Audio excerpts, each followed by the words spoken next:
this is the thing with social media. It's so difficult to kind of keep up with all the changes they keep making. Yeah, it's like, and there's always a new platform. Yeah. And X just announced they're gonna push podcasts. So I'm like, okay, we need to start X. And TikTok is now officially going to be banned in America. Is the I news think is that in? was announced. It just started growing there again. Okay, never mind. But yeah, LinkedIn is another cool platform Yeah. that's working for us. Yeah, But it's I don't understand how this is going to work. So they're not going to have TikTok operate in the US. But does that mean if you just go on a VPN, you can still do yeah, what you but need then to? you lose all the audience. So, Yeah. well, it depends. Like there are so many social media platforms that are banned in Russia and people are still using them through VPN. Yeah.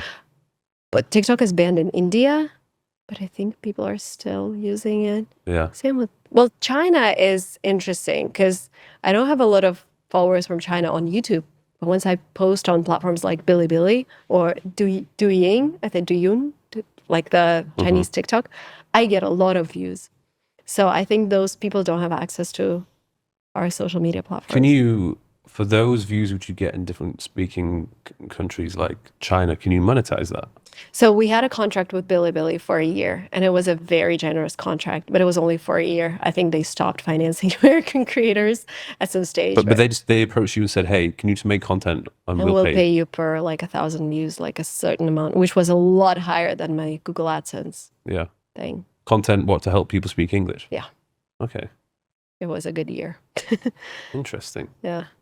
Yeah, because I've thought about it, but then wondered, like, is it worth the effort? Because if these platforms are going to pay me to create content, like, how can I monetize it? You know, I have like one of my fitness apps. It's like one of my most profitable things. Does very well. It's like everything you could possibly need about training, nutrition, fitness, training programs, everything.